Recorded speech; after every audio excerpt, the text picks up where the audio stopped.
Voici nos commentaires sur la paracha de Shemot. Finalement, on ouvre le livre de Shemot par cette paracha qui s'appelle la paracha de Shemot, évidemment. Eh bien, qu'est-ce qu'on apprend dans cette paracha? Eh bien, se dévoile pour la première fois ici Moshe Rabbeinu, où il se dévoile être notre guide devant le buisson ardent. Il voit un buisson qui brûle et qui ne se consomme pas. Qu'est-ce que c'est que ça? Il veut s'approcher pour voir ce phénomène incroyable. Et il entend une voix qui se dégage du buisson ardent et lui dit Shana alech raglecha, enlève tes chaussures, c'est Admat Kodesh, c'est un endroit sacré. Alors il s'approche et lui dit aussi je suis le Père, le Dieu de tes pères, Abraham, Isaac et Jacob. J'ai décidé de libérer mes enfants, et toi tu seras le libérateur. Bon, il s'est présenté à Moshe Rabbeinu, et lui dit, je te donne cette mission. Alors il répond au milieu de ce discours, il lui dit, et si on me demande quel est ton nom, que dirais-je? Et il dit, Vayomer el Moshe, Vayomer Moshe, Eke Asher Eke Moshe, Vayomer Elokim el Moshe, Dieu a dit à Moshe, je suis ce que je suis. Vayomer, Kot Omar le Ben Israël, et continue le même verset, Eke Shalachani Alechem. Je suis, m'a envoyé chez vous.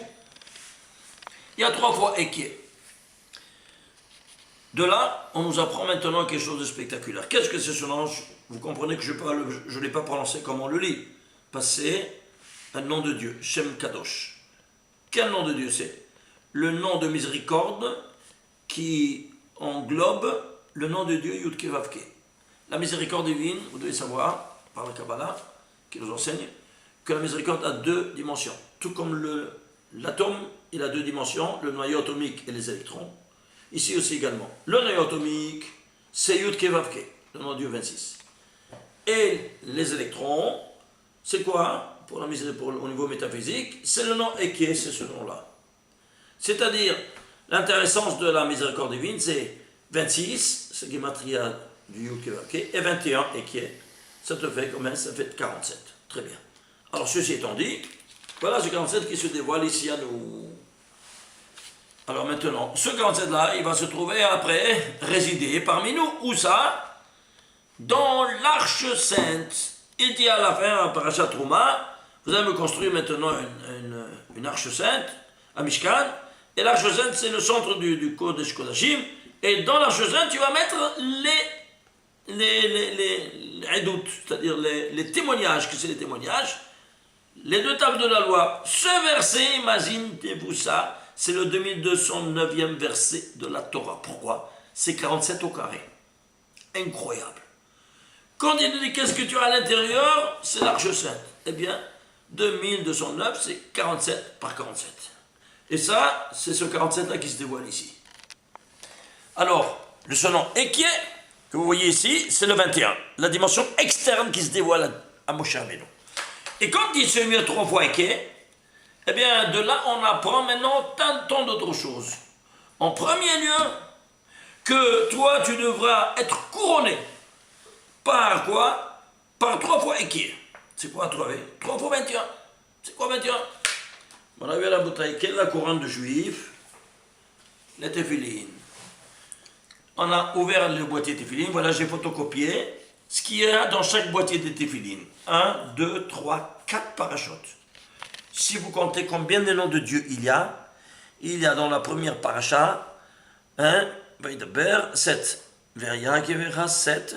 Dans le schéma 3, et Vehayem Shamoa, 4. Total, 21. Alors pourquoi il y a ici 21 face à 21? Parce que on doit mettre les 2 paires de téphilines, un 21 de Rashi, un 21 de Rabbeinu Tam. Ah, et le troisième, c'est un mincha que tu dois mettre Shimusha Rabba. Shtabach Shemo. Ah, mais pourquoi? Parce qu'il y a 21, 21, 21, 3, 21, alors tu as 3, 21. Ça colle, c'est mignon. Peut-être ils sont chanceux, c'est barbu, ça colle. Voyons un peu. Il y a tellement d'autres indices qui te le disent, comme par exemple, j'ai pris, par exemple, ici, toutes les 4 parachutes. Combien de lettres il y a? Ces 4 parachutes qui sont dans chaque cube de téphiline, il y a 1594 lettres. Très bien. Et alors? Eh bien, ce verset-là, c'est le 1514e verset de la Torah. Tu piges? Autrement dit, il y a ici une référence super directe et incroyable. Un verset en plus, ou un provision en moins, ou bien une lettre en plus, ou une lettre en moins, il n'y a plus de référence entre ce verset et qui parle de ce dévoilement à Moshe Rabbeinu et les téphilines dont il veut nous enseigner au niveau ésotérique. C'est clair? Mais il y a tellement d'autres, je vous en ai porté 2. Par exemple, vous savez que la Torah, elle est formatée. Il y a 245 colonnes dans toute la Torah. Chaque colonne, il n'y a que 22 lignes. Chaque ligne, il y a 30 lettres. Elle est formatée. Toutes les Torahs, elles sont identiques. Elles commencent par la même lettre, elles terminent par la même lettre pour toutes les Torahs. Parce que chaque mot, il a sa place dans la ligne qui s'impose. Un petit exemple. Où se trouve ici ce texte-là de Shemot, 3e chapitre, 14e verset de Shemot?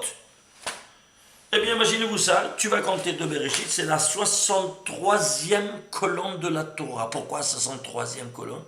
Parce que 3 pour 21, c'est quoi? Et où il se trouve? Ici, en plein centre. Quelle ligne? La 21e ligne, le premier équier. Et les 2 autres, la 21e ligne d'en bas. Pourquoi tu es à l'envers? Parce que Rabbeinu Tam, tu écris à l'envers. 1, 2, au lieu d'écrire 3, 4, que ça c'est Rashi, l'autre, c'est 1, 2, 4, 3. C'est-à-dire, tu viens d'en bas, tu renverses l'ordre. Mais tu renverses l'ordre et tu retrouves ici les 2 autres. Ishtabach chez moi. Et si tout cela ne suffisait pas, ça je peux continuer, sache que demain on va vous montrer des choses spectaculaires. Est-ce qu'un homme il peut écrire tout un système rédactionnel de ce genre d'infrastructure en tenant compte de tous ces secrets ésotériques? C'est pas humain, vous commencez à le comprendre. C'est vraiment divin. Et ça, on va étudier ça dans les détails parce que je viens de commencer à parler de cette dimension-là incroyable. Alors, qu'est-ce qui se passe? Alors ici, on nous parle ici des 3 paires de téphilines. Alors si c'est 3 paires de téphilines, on va prendre ici maintenant quoi? On va voir ici combien de versets il y a. Tiens, on va toucher combien de versets. Combien de versets il y a? Il y a 31 versets. Et pourquoi 31 versets? Parce que chacun de nous est la synthèse de 31 versets de la Torah. C'est-à-dire, la création a terminé au 6e jour. Qui est la dernière création? L'homme et la femme. Alors nous, on est la synthèse de 31 versets. Alors c'est pour ça que tu seras couronné par 31 autres versets de la Torah. Ah mais pourquoi il y en a 2? C'est la question que le monde demande. Parce que on doit mettre un chez en même temps. Parce que là-haut, il y a 2 attitudes qui ont créé l'univers. Qui ça s'appelle? La miséricorde et la rigueur. La miséricorde s'appelle en haut Abba Elahin, le Père supérieur. Et la maman, c'est Ima Elahin, c'est la rigueur. Elle représente la rigueur. Alors, Kouchabulchou, c'est le roi. Et la Shirina, c'est la reine. Pardon, excusez-moi. Ils ont une couronne, très bien. Toi aussi, tu dois avoir une couronne. Eh bien, pourquoi? Parce que tu es son fils. Si tu es son fils élu, alors tu te présentes devant ton créateur, que tu es le prince, quoi, avec ta couronne. La couronne de qui? De papa et de maman. Ah, mais ta femme ne peut pas mettre les téphilines, alors toi tu les mets à sa place. Alors Rashi, c'est les téphilines de maman, de la Shekhinah, que toi tu les mettras à sa place. Et Rabbeinu Tam, c'est tes téphilines à toi. Viens Rabbi Shimon Bar Yochai et il nous dit texto. Si toi, tu ne les mets pas ensemble, qu'est-ce que tu fais? C'est comme si toi tu veux causer un get ba'ilyonim au ciel. Tu veux séparer le papa de la maman, alors si tu ne le sais pas, est-ce qu'il y a les enfants? Est-ce qu'il y a la barake? Est-ce qu'il y a l'abondance? Est-ce qu'il y a la bénédiction de vie? À pleurer, rien. C'est pour ça que Tout comme ils sont ici, dans le schéma. Vous voyez ici, dans le texte. Ensemble, un face à l'autre, et qui est Asher et qui est, ainsi ils seront sur ta tête. 21 face à 21. C'est clair? Ah, tu veux me dire pourquoi alors la main? La main c'est le côté de la femme, que tu saches. C'est la portion de la femme. Et la tête, c'est ta portion à toi. Mais on vient de dire que Rachi, c'est la maman et Rabbeinu, c'est le papa. Et ici, qu'est-ce que tu as? Tu as deux, Rachi et Rabbeinu, mais la maman ici, Rachi et Rabbeinu, je ne comprends plus rien. Regarde. Qu'est-ce que c'est? Tu es toi, tu es la miséricorde, tu représentes la miséricorde. Très bien. Mais tu passes en besoin de miséricorde. Des fois, tu te laisses aller à la colère, à la rigueur. Tu adoptes l'attitude de ta femme. Alors, pour ces 15-20% de ta vie que tu as adopté l'attitude de ta femme de rigueur, tu dois porter les téphilim de Rachi sur ta tête face à Rabbeinu Tam. Et parce que la tête, ça t'appartient à toi. Et la main, ça appartient à elle. Alors, elle est toute rigueur. Oui, mais des fois, la pauvre, elle se laisse aller à la miséricorde. Oh, le pauvre gosse, donne-lui, calme-le, donne-lui un peu une glace, donne-lui un bonbon. Elle se laisse aller à la miséricorde, c'est-à-dire elle adopte l'attitude de miséricorde du Père. C'est pour ça qu'elle doit avoir sur sa main les téphilim de Rabbeinu Tam également. Pour ces 15-20% qu'elle est pendant sa vie, pendant la journée, alors elle doit porter cette attitude de Rabbeinu Tam. Alors, grosso modo, qu'est-ce que tu as? Tu as que la femme, elle est de rigueur, et miséricorde de rigueur. Toi, tu es miséricorde, entièrement, mais tu es miséricorde de rigueur. Et miséricorde de miséricorde. Vous avez compris comment ça fonctionne? Ceci étant dit, je t'apporte une autre preuve. Quand tu mets le filet de la main, comment tu le mets? Debout ou assis? Assis? Et pourquoi assis? Demande à n'importe quel collègue, s'ils n'ont pas étudié le sol, ils ne comprennent rien.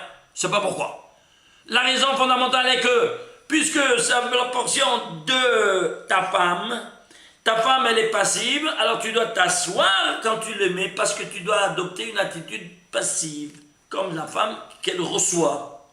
Alors tu t'assois et tu mets des téphilim de ta femme. Tu as terminé, tous les deux pères ensemble ici, et tu te lèves, tu adoptes une attitude active, parce que quand tu te lèves, tu agis. Alors c'est vrai que tu agis. Alors tu mets tes téphilim à toi. Le chemin inverse, quand tu les enlèves, c'est la même chose. Tu es debout, tu enlèves ceux de la tête avant, et puis tu t'assois pour enlever ceux de la main. C'est clair? Voilà. Ça, c'est d'autres preuves. Donc, ceci étant dit, alors qu'est-ce qu'on a? On a ces trois paires de téphilim. Maintenant, ces 31 versets, allons regarder maintenant les lois de la mathématique, comme elles sont en synchronisme total avec les lois métaphysiques. On a dit que les 6 jours ont été rédigés en 31 versets. Alors toi, tu es l'incarnation de ces 31 versets. Tu seras couronné par 31 autres versets de la Torah sur ta tête. Alors, on va prendre maintenant quoi? Au niveau mathématique. Qu'est-ce que c'est 31? C'est un nombre premier. On va prendre quoi donc? On va prendre 31 nombres premiers, c'est-à-dire de 1 jusqu'à combien? 32, voilà. Et regardez ici. 1, 2, 3, 5, 7, 11, 13, 17, 19, 23, jusqu'à 113. 113, c'est le 31e nombre premier. Vous faites la somme des 31 premiers nombres premiers. Vous savez combien ça vous donne? 1594. Ici, il y a 31 versets. Comment est-ce possible? Sans chanceux, c'est barbu. Parce que quand il y a des constantes dans la Torah, elle rédige l'univers. Et tout doit aller selon ces constantes.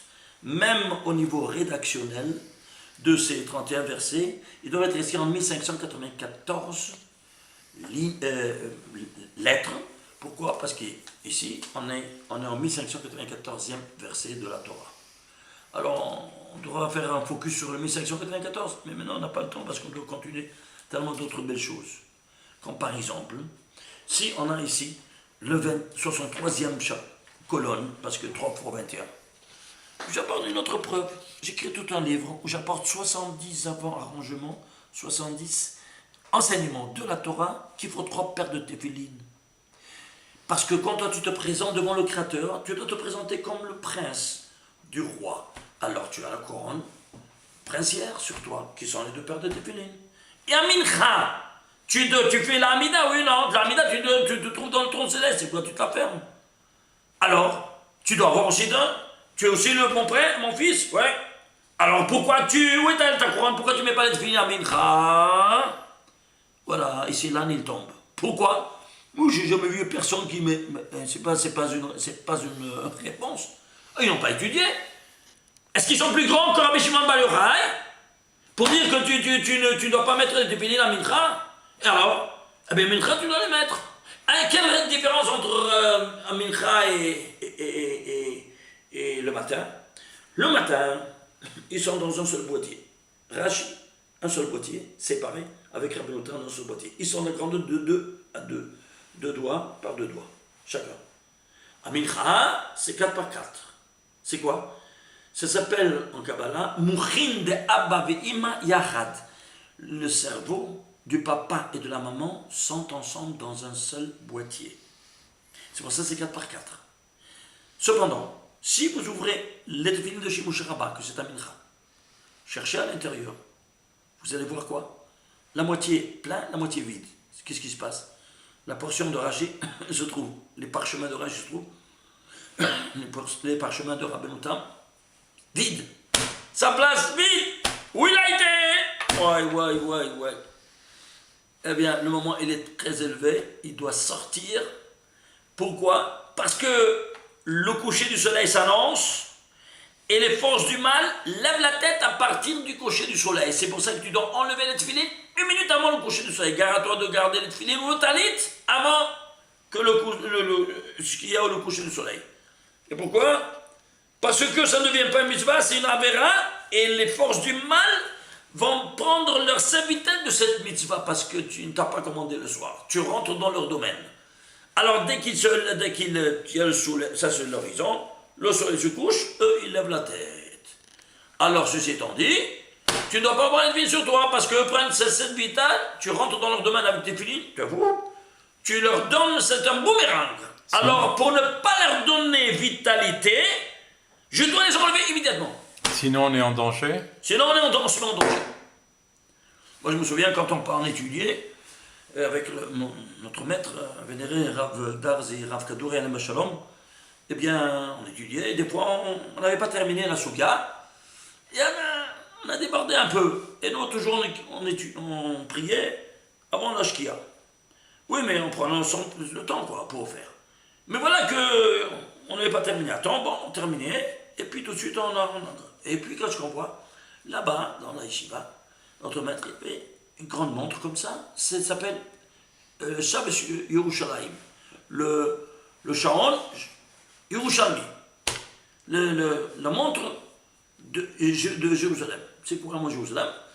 Chatzot, minuit, les deux aiguilles qui signent minuit, c'est-à-dire c'est la shkia. C'est réglé sur la shkia, c'est pas réglé sur notre montre. Alors, on voyait qu'on était dans la Amida, la Chash, en silence, la première Amida. Et on voyait minuit, moins de 2 minutes, qu'est-ce qu'on faisait tout de suite? On arrêtait la prière de l'Amida sans bouger les pieds, on enlevait immédiatement le film de Rashi et Rabbi Notan, on le mettait sur la table, comme ça on était debout comme ça, oui, ouais, comme ça on était comme ça debout, on enlevait tout ça, on mettait la table, on enlevait le talit, on le mettait comme ça, et on continuait la prière en silence, sans bouger les pieds évidemment. Pourquoi? Le moment il est tellement dangereux que tu ne dois pas voir les téphilines sur vous. C'est clair? Malheureusement, les Ashkenazim, ils ne connaissent pas ces grands secrets. Et moi, je prie dans une synagogue, à Mincha, en vieille ville, chez la synagogue du Ramban. Eh bien, c'est la synagogue de la vieille ville, quoi, la grande synagogue. Et voilà que les Ashkenazim, ils sont habitués à garder leur tefillin après, jusqu'à la sortie des étoiles. J'ai dit, vous êtes fous, vous êtes en train il n'y a pas pire que ça. Vous attirez toutes les assonotes, tous les malheurs de cette terre sur vous et sur votre entourage. Et ils ne voulaient pas. Alors, ils ne voulaient pas entendre. Bon, qu'est-ce que j'ai fait? Après 1 semaine, 2 semaines, j'ai dit, je dois leur montrer le texte. Il n'y a pas mieux que ça. Je vais à la maison, je prends le livre, Et je viens avec un mincha. J'ai dit tout de suite après mincha, c'est le moment de leur montrer tout ça. Quel livre? Shara Kavanot du Harizal qui amène ça, comment c'est super dangereux. Alors, je viens et termine mincha. Je monte sur la Teva pour lors de la bataille. Venez ici, je vais vous montrer quelque chose. Mais j'ai pas eu le temps d'arriver que tout de suite le Khazan il attaque un Tehillim. Et il termine, il attaque un deuxième, il termine un troisième. C'est jamais passé des choses pareilles. Je dis Makara, qu'est-ce qui se passe? Pourquoi il y a quelque chose? On fait ces choses-là seulement quand il y a un super danger. Qu'est-ce qui s'est passé? Il dit quoi, tu n'as pas entendu? Je dis j'ai entendu. Mais à 1h, c'était 4 ou 5 heures. Eh bien, à 1h, ils sont sortis dans cette Beth Knesset, ils se transforment en Beth Midrash pendant la journée, et ils étudient. Il y a un grand collège, et ils étudient. Et qu'est-ce qui s'est passé? Il me dit, voilà celui qui était arrivé ici, tu te souviens, et celui l'autre. Ils sont sortis, pour aller manger, et ils se sont fait attaquer en dehors des murailles. 2 sont morts, le troisième, le pauvre, il est en danger de vie, c'est pour ça qu'on fait le Tehillim. Alors j'ai entendu ça, je suis monté sur la Teva, j'ai tapé sur la Teva. Maintenant vous allez tous écouter. Moi je ne vais pas lire, c'est toi, viens ici, j'ai pris un, le plus proche. Viens, lis-toi, qu'est-ce qu'il dit? Il a lu. Yanis Armeod, il te dit, le Harizal, il faisait très très attention de ne pas avoir le tefillin après la shkia. Mais au moins 2 fois. Et il tremblait de garder les tefillin après. Pourquoi? Parce qu'ils tirent leur sel vital de ça, leur force pour t'attaquer. Tu sais dire quoi? Qu'est-ce que c'est le tefillin? C'est un rouleau compresseur contre les mécatrégim, contre les anges accusateurs. Alors qu'est-ce que tu fais? Tu prends cette arme, où ça? Dans leur domaine à eux? Mais tu es fou, quand tu es dans leur domaine, tu te la fermes, tu ne fais même pas entendre. C'est pour ça que on ne veut pas les défier. Ah si, la Gemara nous dit qu'il y avait un Tana qui tenait... Lui, toi tu es un Tana, toi. Lui, c'était un bulldozer, bien qu'un bulldozer, un chariot, un tank. Et toi, tu veux être comparé à des Tanaïm? On n'est plus à cette hauteur de défier toutes ces forces du mal. Alors tu te la fermes, et c'est comme ça, nous dit l'Harizal. On passe la nuit comme ça, en silence. C'est clair? Voilà ce qui se passe. Et oui, ils ont attaqué, en dehors. Pourquoi? Parce que ces forces du mal s'appellent les hitsonim, les forces externes. Une autre expression pour les appeler, c'est les clipotes, les écorces. Où est-ce qu'elles sont les écorces? À l'externe. Pourquoi? Parce qu'elles ne peuvent pas rentrer à l'intérieur de la doucha. C'est clair? Et oui, ils ont été attaqués juste après, en dehors des murailles de la vieille ville. C'est-à-dire, les murailles, c'était comme les choses internes. Ils pouvaient pas rester à l'interne, ils s'attendaient à l'externe. Dès qu'ils sont à l'externe, ils étaient là-bas, ils bang. Vous vous rendez compte de ça? Alors il faut arrêter ces bobards. Quelqu'un n'a pas étudié, il met en danger. Si c'est pas lui, il met en danger son entourage. Ça, c'est une chose que vous devez savoir. Maintenant, ceci étant dit, alors, ces 4 forces du mal, comment ils s'appellent? Ils ont un nom. Eh bien, vous savez comment ils s'appellent? Les voilà. Et regardez, ils s'appellent Tohu, Vavohu, Rocher, Tehom. Tohu, Vavohu, Rocher, Tehom. Comme il y a 4 mondes de sainteté, il y a 4 mondes d'impureté. Leur valeur numérique, c'est 1209. Et alors? Eh bien, suivez-moi. Si vous prenez par exemple cette épidine, ouais, combien des moyens? Ces 1594 lettres sont regroupées en 403 mots. 3 fois 403 pour Rashi. Pour Rabbeinu Tam Shimouch Rabba, ça te fait combien? 1209.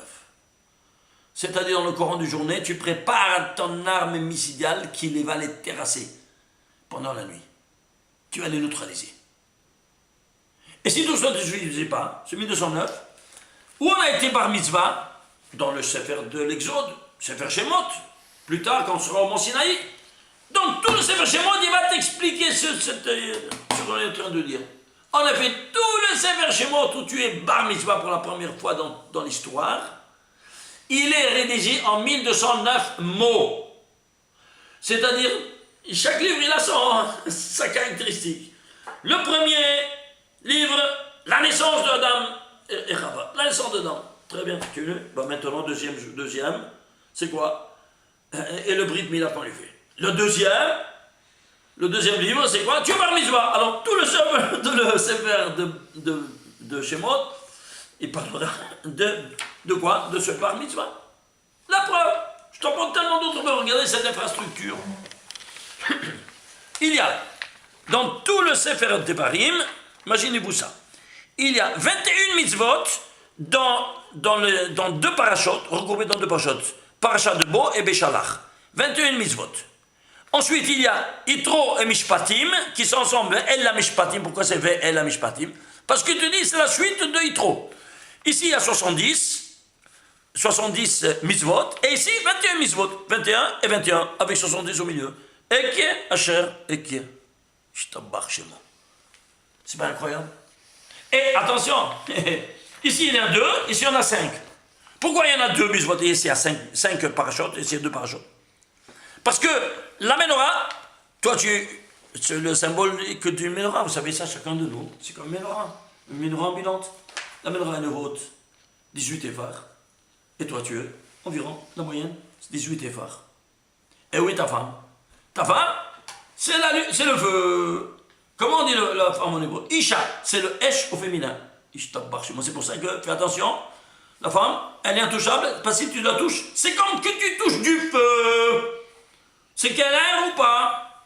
Déjà, ta femme, tu peux la toucher que pendant les 2 semaines seulement. Imagine-toi, tu vas toucher le femme, il va avoir une lecha. Tu te brûles.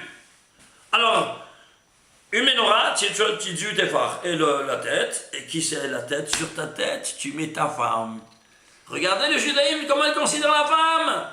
C'est elle qui illumine le foyer, c'est elle qui illumine l'homme, c'est elle qui anime l'homme et c'est elle qui donne le sens à l'homme. Seulement s'il est marié. Ishtabach Shemo. C'est clair? Toutes les femmes proviennent de qui? De Hava. Et alors, eh bien, comment c'est qu'il m'a Hava? 19. Alors, où il a fait le téphar de la lumière? Il y a 18 téphars, c'est l'or. Le 19e téphar, c'est la flamme. Donc, c'est la flamme, c'est quoi? C'est Hava. Hava, et donc toutes les femmes qui proviennent de Hava. Ceci étant démontré, on voit ici cette infrastructure absolument époustouflante de tout ça. Regardez par exemple, je vais vous apporter 2-3 autres choses. Ça, vous me dites, qui nous dit tout ça? L'Arizal, il nous dévoile, regarde. En Sefer Tehillim, il te dit, David Amelech, Moshe Rabbeinu, tous ils montent les 3 pères de Nephilim, je t'apporte les preuves. David Amelech, il écrit, Shemor Tam Ur Eyashar Ki Achalit Lei Shalom. Shemor Tam, soit intègre, ou Eyashar, alors tu vas voir 3, parce que qui a Harit, parce qu'à la fin des temps, le Ish Shalom, il aura la paix. C'est mignon, ça tient. Mais c'est tout codé. Regardez ici.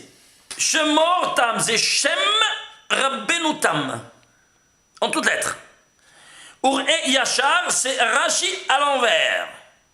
Qui a Harit, le Ish Shalom, c'est Shar Shalom qui a fait le Shimushar là-bas. Ainsi nous dit le Harizal. J'ai ici écrit tout un livre à ce propos-là, c'est de la folie. Je vous donne une petite chose. Quand tu mets les 3 paires de Béline, eh bien regarde ce que tu amènes. Tu amènes quoi? La miséricorde divine? Où ça? Regardez. Fais la gématrie de tout ce verset, c'est 3068.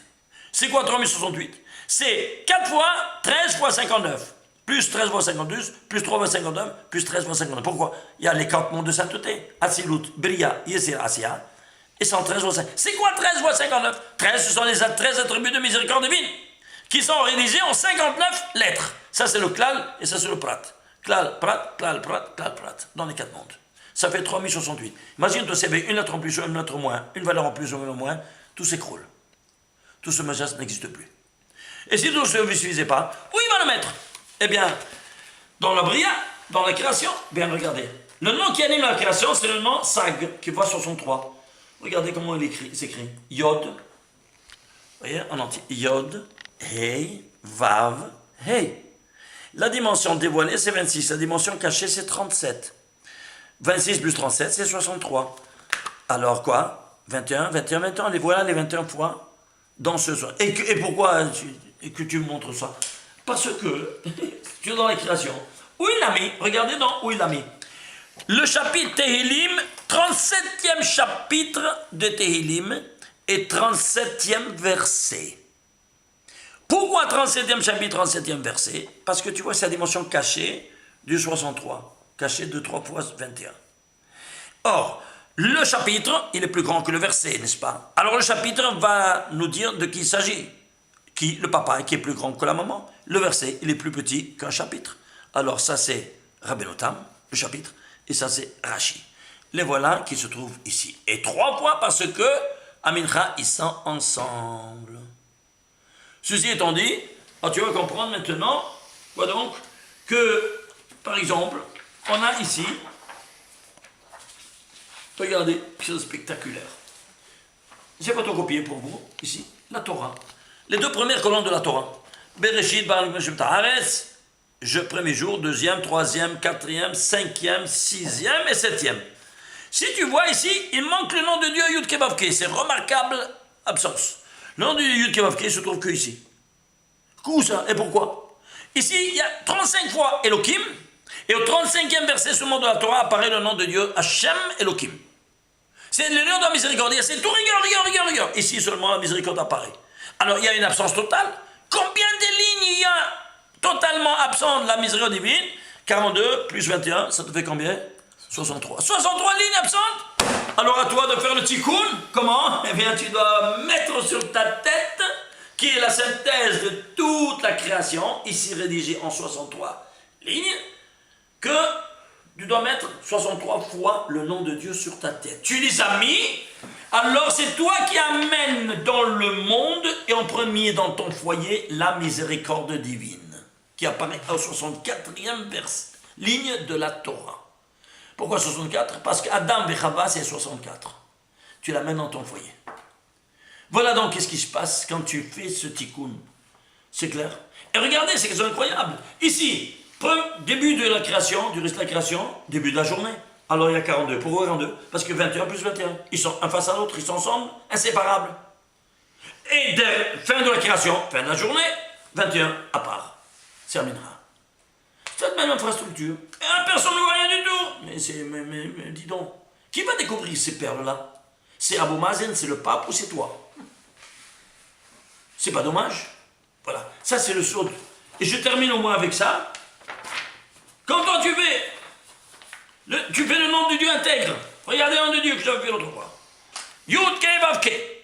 Yud ça vaut 10, eh bien tu fais 1 au carré, 2 au carré, 3 au carré, jusqu'à 10 au carré. Tu fais la somme des carrés. Hey, de 1 à 5, tu fais 55. Vav, de 1 à 6, tous les carrés, 91. Et ça, eh bien tu fais la somme, combien ça fait? 526. Je peux le diviser, je peux aller à la ressource de ça. Ouais, tu le divises, vas-y à la source. Alors ça se divise par 2. C'est 293. Je peux diviser ça? Non, un nombre premier. Lequel? Le 63e nombre premier. Pourquoi 2 fois 63? Parce que 1 t'appartient, c'est toi, tu dois mettre tes 3 paires de téphilines. Ah non, pardon, ils sont ici. Rashi, Rabbeinu Tam, Shimush Rabba. Et la femme, elle a aussi 3 mitzvot qui vont couronner sa vie. Qui sont Hala, les initiales, Nida, et Hadlakat Hanner, comme vous savez. Combien ça fait? 63. 50 et 8, 58 et 5, 63. Elle doit faire cette mitzvah-là 1 fois par semaine et 1 fois par mois. Mais toi, chaque jour, tu dois compléter cet acte-là. Parce que chacun, il a sa nature et son tikkun. Ce qui fait donc que vous voyez ici, que le nom, il est intègre seulement quand toi, tu mets les 3 paires de téphilines. Ta femme, elle est nickel. Elle est en ordre. Parce qu'elle fait son devoir. Mais toi, tu n'as pas fait ton devoir. Tu n'as pas mis Rashi Rabbeinu Tam ensemble. Et Shimush Rabba à la fin, Mincha. Tu n'as pas fait le nom de Dieu intègre. Regardez qu'est-ce qu'il nous reste comme parcours à faire maintenant. Voilà la bataille. Si vous voulez en voir plus, eh bien, vous n'avez qu'à rentrer prendre le livre, le volume 30, sur les téphilines. Alors là, il y a tous les 70 explications et preuves de la Torah qu'il faut 3 paires de téphilines et que tous les mettaient d'Avraham Avinu avant mon cher Rabbeinu même. C'est clair. On m'a demandé aussi de nous dire que semaine prochaine, je serai à Lyon à partir du jeudi prochain, 15. et je serai là-bas aussi le Shabbat en Pinto et dans les communautés différentes. Le dimanche, donc le 15, du 14 au... Non, du 11 au 14, du 11 au 14, pardon. 11 au 14. Et puis, à partir du dimanche prochain, le 14, on sera pendant une semaine à Paris. Et vous n'avez qu'à rentrer dans notre site internet, ramanaché.fr, pour voir le programme. On sera comme ça, on passera chaque soir de bonnes heures ensemble pour étudier la dimension du Sod, du message divin, selon les différents sujets qu'on va traiter. Pardon? Shabbat Shalom. Oui, alors c'est tout. Shabbat Shalom et Mouevarach, Zat Hashem, même Kenyason.